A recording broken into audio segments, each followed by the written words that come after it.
하나님 우리 아버지와 주 예수 그리스도로부터 오는 은혜와 평강이 여러분과 함께 하시기를 바랍니다. 우리는 지난 주일 광야에서 외치는 세례 요한의 목소리를 들었습니다. 그는 회개하라, 천국이 가까이 왔다, 왕이 오실 것임을 알리고 예비하라 말씀했습니다. 그는 오신 예수님이 하나님의 아들이심을 공개적으로 밝힌 최초의 사람입니다. 그는 백성들이 예수님이 누구신지 깨닫기 전에 온 이스라엘이 고대해 온 바로 그 메시아임을 증거했습니다. 예수님의 공생애는 세례 요한에게 세례 받으신 때를 기점으로 합니다. 그만큼 세례 요한은 예수님 사역에 있어서 중요한 비중을 차지하는 사람입니다. 세례 요한은 자신의 정체성에 대해서 명확히 이해했습니다. 많은 사람들이 혹 세례 요한이 메시아인가 생각할 때 자신은 오시는 분의 신들매 풀기도 감당치 못하는 종보다 못한 존재다라고 선포를 했습니다. 자신은 오시는 분을 드러내며 그를 위하여 길을 예비하는 자로서 보낸 자라고 인식을 했습니다. 그러므로 자신 뒤에 오실 분은 당연히 메시아로서 메시아 역할을 할 것이라 기대를 했습니다. 그는 예수님의 지나가심을 보고 세상 죄를 지고 가는 하나님의 어린 양임을 깨닫고 백성들에게 알렸습니다. 또 예수님이 세례 받으실 때 하늘이 열리며 하늘로부터 성령이 비둘기같이 그의 머리 위에 머무는 것도 보았습니다. 하늘의 표징도 본 것입니다. 그런데 오늘 세례 요한은 제자들에게 예수님께서 가서 오실 그이가 당신이냐고 물으라고 합니다. 놀랍게도 예수님에 대해 처음 의심을 품은 사람은 바리새인이나 사두개인들이 아닌 세례 요한 자신이었던 것입니다. 이것은 참으로 충격적인 일입니다. 실제로 그의 마음속에 정말 예수님이 하나님이 약속하신 메시아인가 갈등이 생긴 것입니다. 자신이 들었던 하늘 음성과 하늘 문이 열리고 성령이 비둘기같이 임하는 것을 본 자신의 눈과 귀를 지금 의심하고 있는 것입니다. 그래서 저는 이러한 신비 체험도 믿음을 굳건하지 못하게 한다라고 깨닫습니다. 하나님의 은혜로 강력한 신비 체험을 해도 믿음의 길에서 벗어나는 이들이 많다라는 것입니다. 예수님에 대한 믿음은 성경 말씀을 통한 지식과 그 지식에 대한 동의가 이루어져야 합니다. 주님을 아는 것에서 그치면 안 되고 예수님이 나의 구주이심을 마음으로 동의해야 합니다. 또 동의를 넘어서 예수님께 대한 적극적인 신뢰가 이루어져야 믿음을 유지할 수 있는 것입니다. 이러한 확신과 신뢰는 사실 내가 주체가 된다기보다는 하나님이 주시는 은혜의 선물이기도 한 것입니다. 예수님의 제자들은 주님을 3년이나 따라다니며 많은 이적을 체험했습니다. 하지만 예수님께 대한 믿음이 없었고 믿음을 더하여 달라고 늘 외쳤던 것입니다. 예수님을 메시아로 나의 구주로 믿는 것은 하나님의 은혜가 먼저 주어지고 그 은혜를 마음으로 받고 온전히 신뢰함으로써 이루어지게 되는 것입니다. 세례 요한도 예수님을 의심했다면 예수님에 대해 우리가 종종 의심하는 것은 어쩌면 당연한 일일지도 모릅니다. 우리는 예수님을 잘 믿다가도 어느 순간 신앙의 침체에 빠질 수 있는 것입니다. 우리가 겉으로는 예수님을 잘 믿는 사람처럼 보여도 속으로는 하나님과 영생과 천국에 대한 회의와 의심이 들 때가 또 많이 있는 것입니다. 그때가 주로 언제입니까? 주로 인생의 고난과 환난이 올 때인 것입니다. 우리가 신앙생활 잘 하는데 이유 없이 갑작스럽게 고난을 당할 때가 있는 것입니다. 그리고 그 고난과 환난이 길어질 때 하나님을 버리고 떠나는 사람들이 나타나게 되는 것입니다. 이러한 신앙적 침체를 이기는 길은 고난 가운데도 하나님의 크고 깊은 섭리가 있음을 깨닫고 불평하지 말고 범사에 감사하고 눈을 들어서 하나님을 바라보는 것입니다. 나의 믿음 없음을 불쌍히 여겨달라고 강구하는 것입니다.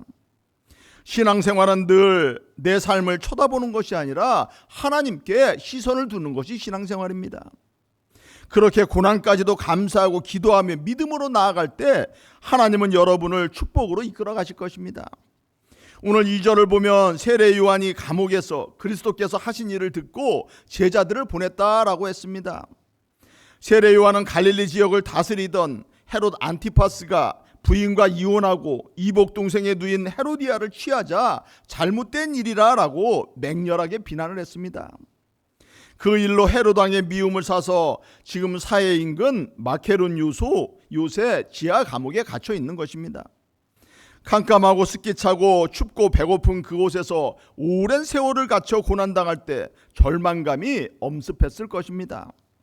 내가 하나님 말씀을 외쳤는데 돌아온 것이 이것뿐인가 좌절감도 들었을 것입니다. 하나님은 도대체 어디서 무엇 하고 계시는가 답답할 수도 있을 것입니다. 감옥에서 홀로 곰곰이 생각해 보니 메시아라고 증거한 예수님의 행동도 좀 미심쩍어 보이는 것입니다. 어딘가 좀 이상한 메시아인 것입니다. 유대인들을 구원할 메시아로서 왕으로 등극해서 로마를 물리치고 강하고 부유한 유대 국가를 세우는 모습과는 동떨어져 보이는 것입니다.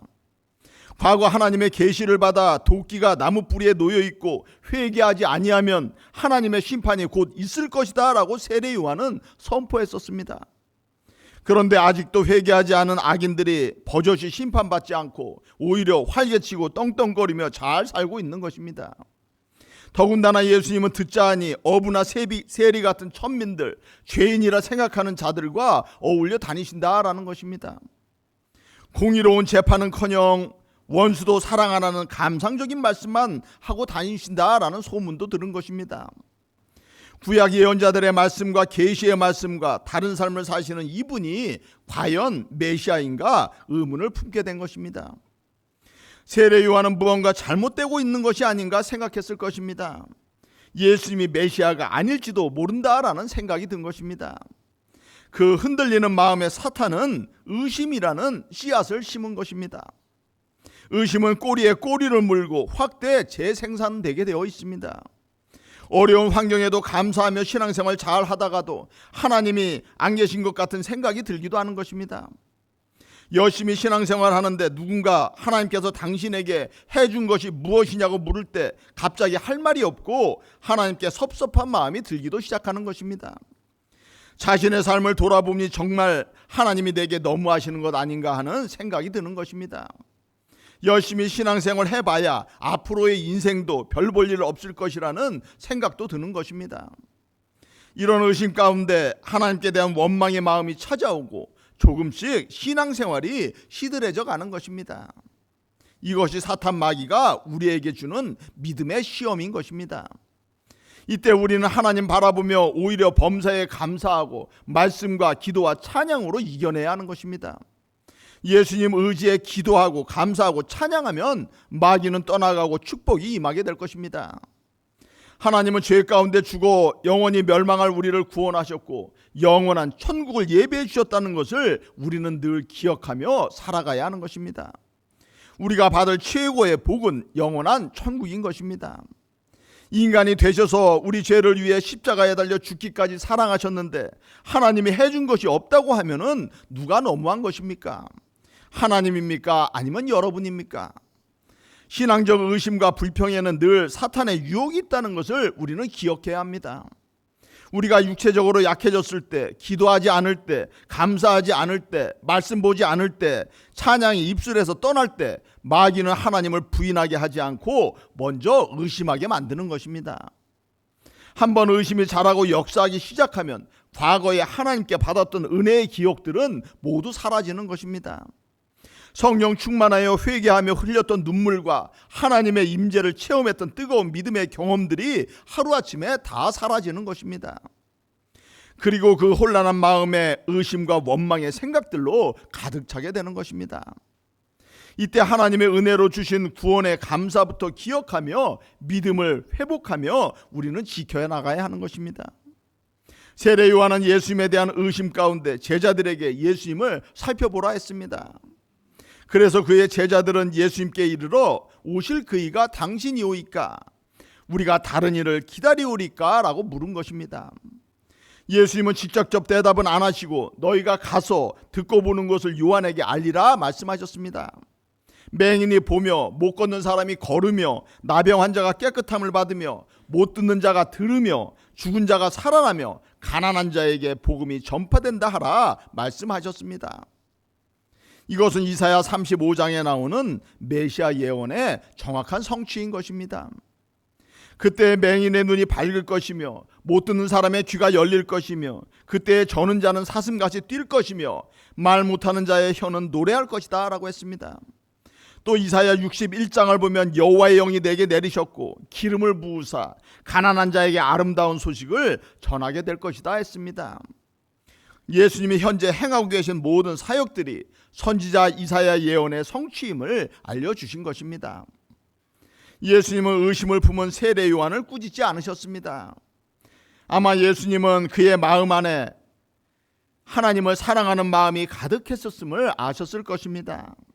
오랜 감옥 생활에서 오는 육신의 연약함과 메시아에 대한 통찰력 부족으로 오는 의심에 대해 예수님은 꾸짖지 아니하고 오히려 격려해 주십니다. 이사야 선지자를 통한 하나님 말씀을 잘 살펴봄으로써 의심의 마음을 이제 회복하라라는 것입니다. 이러한 예수님의 사랑과 긍휼하심이 늘 우리의 삶 가운데도 있음을 우리는 보게 되는 것입니다. 우리가 하나님을 의심하고 주님께 등 돌리더라도 또 교회를 떠난다 해도 우리를 사랑하시는 하나님은 다시 주님의 품으로 우리를 불러주시고 기다려주신다라는 것입니다. 내가 아직도 너를 사랑한다라고 말씀하시며 택하신 당신의 자녀들의 믿음의 연약함을 도와주실 것입니다. 그러므로 많은 인생의 시험과 역경과 여러 가지 어려움에도 불구하고 하나님을 떠나지 않고 신앙생활을 한다는 것 자체가 여러분에게 임한 하나님의 놀라운 은혜인 것입니다. 여러분이 잘나서 믿음을 지킨 것이 아니라 그것도 하나님의 큰 은혜였다라는 것입니다. 고난을 믿음으로 헤쳐나가는 것이 방언과 환상과 치유의 능력보다 더한 성령 충만의 증거인 것입니다. 우리는 그럴 만한 믿음도 없고 늘 하나님께 작은 시련에도 불평하는 죄된 속성을 가진 자들입니다. 그런데 삶에 감사와 찬양이 있다면 그것은 내 의지가 아니라 성령의 역사하심을 우리는 깨달아야 하는 것입니다. 그러므로 고난 가운데 실족하는 이들을 위해 우리가 해야 할 일은 성령님의 은혜가 그들에게도 충만히 임하기를 간구하는 것입니다. 성령 충만치 못해 불평하고 원망하고 정죄하고 하나님을 늘 의심하는 것입니다. 우리를 그리스도의 사랑에서 끊을 수 있는 것은 사실 아무것도 없습니다. 로마서 8장은 누가 우리를 그리스도의 사랑에서 끊으랴라고 외칩니다. 환난이나 공고나 박해나 기근이나 적신이나 위험이나 칼이 우리를 그리스도의 사랑에서 끊을 수 없다라고 말씀하십니다. 하나님은 고난 가운데도 여러분을 사랑하시고 이끌어 가십니다. 이 말씀을 부여잡고 우리 가운데 오는 의심들을 하나님의 은혜를 간구하며 털어내며 신앙생활하는 것입니다. 그렇지 않으면 의심이 쌓이고 죄가 쌓여서 하나님과의 관계가 점점 소원해지게 될 것입니다. 하나님의 사랑과 은혜로부터 멀어지게 되고 격리됨으로써 오는 고통이 여러분 인생 가운데 오히려 커져갈 것입니다. 하나님을 떠난 자유가 좋아 보여도 그 삶은 해방이 아니라 오히려 죄와 마귀의 노예됨인 것입니다. 아버지의 구속이 싫어서 멀리 떠났지만 오히려 비극적인 삶을 살게 된 탕자와 같은 인생이 되는 것입니다. 6절을 보니 주님은 누구든지 나로 말미암아 실족하지 아니하는 자는 복이 있다라고 말씀하셨습니다. 하나님이 내 뜻대로 행하지 아니하심으로 우리는 믿음에서 실족할 수 있습니다. 예수님 잘 믿으면 복받아 온 가족이 건강하고 부유해 줄 것을 기대했는데 그렇지 않아 실족할 수 있는 것입니다. 유대인들은 메시아가 경제적 정치적 부흥을 가져올 것이다 믿었습니다. 그런데 나는 그런 메시아가 아니라고 주님이 말씀하실 때 많은 이들이 예수님을 떠나고 실족했던 것입니다. 그렇기에 그럼에도 실족하지 아니하는 자는 복이 있다라고 예수님은 말씀하시는 것입니다. 세상의 어떤 복보다 예수님을 끝까지 나의 구주로 믿고 고백하는 복이 세상에서 가장 큰 복임을 믿으시기 바랍니다.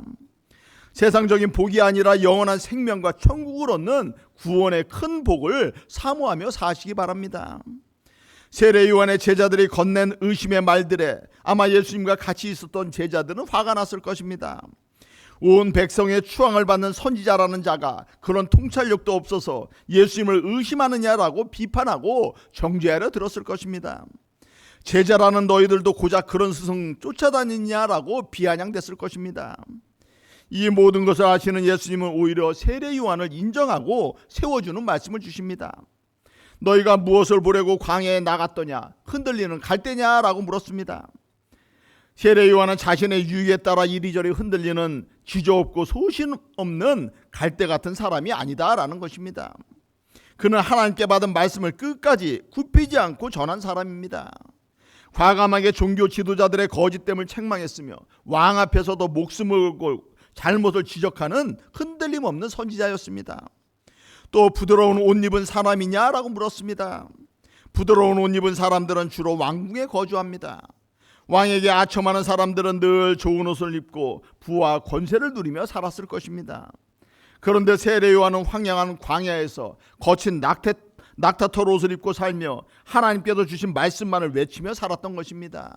지금은 또 죄수복을 입고 감옥에 갇혀 있는 것입니다. 그러면 너희가 어찌하여 광야에 나갔더냐? 선지자를 보기 위함이었더냐? 옳도다 내가 너희에게 이르노니 선지자보다 더 나은 자다라고 말씀하셨습니다. 선지자는 하나님의 음성을 듣고 세상에 자신의 생각이 아니라 하나님의 말씀을 대언하고 선포하는 사람입니다. 하나님 대신 말씀을 전하는 사람이라 해서 대언자라 부르기도 하는 것입니다. 그래서 예언자라는 한문의 예자는 예금할 때 쓰는 맡길 예자와 어는 말씀 언자를 쓰는 것입니다. 미래를 예언한다기보다는 하나님의 말씀을 맡아서 선포하는 자가 예언자인 것입니다.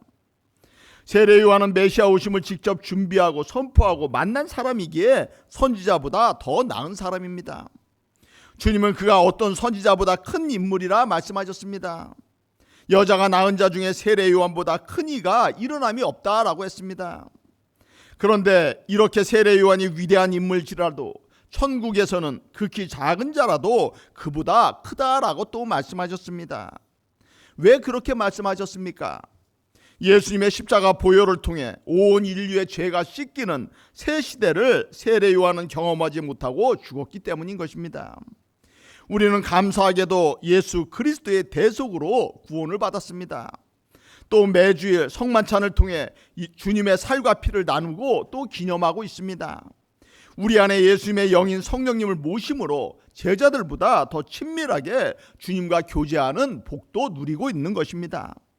우리 모두는 예수 그리스도를 나의 구주로 영접함으로써 하나님의 아들이라 불리우는 위대한 자들이 되었습니다. 구약시대 어느 누구도 꿈꿔보지 못한 하나님이신 예수님과의 영광스러운 교제를 통한 은혜가 예수님을 영접한 여러분 안에 충만히 임하고 있음을 기억하며 신앙생활하시기 바랍니다. 이 대림절 기간에 여러분을 찾아오시는 예수님을 온전히 왕으로 영접하시기를 소망합니다. 예수님께 대한 의심의 장막들이 있다면 다 걷어내시고 구원과 영생과 천국을 주실 주님을 온 마음으로 소망하며 기다리는 복된 성도들이 다 되시기를 주님의 이름으로 축원합니다.